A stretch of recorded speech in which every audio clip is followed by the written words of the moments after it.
media from BBSTP, which will provide the latest and most up-to-date news.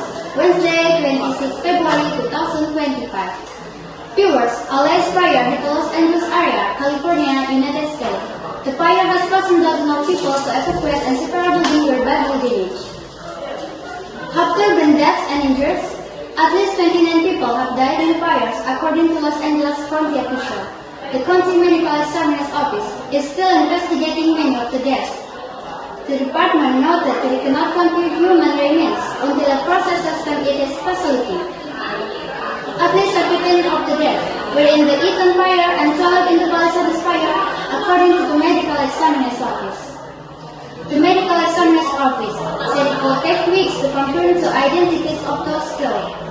Officials have warned that the death toll could grow. Los Angeles County Fire Chief Anthony Marrone said a significant number of people who did not meet evacuation orders have been injured in the Palisades fire. He also said there have been significant injured in the Eaton fire. That's all the news you can compare for today.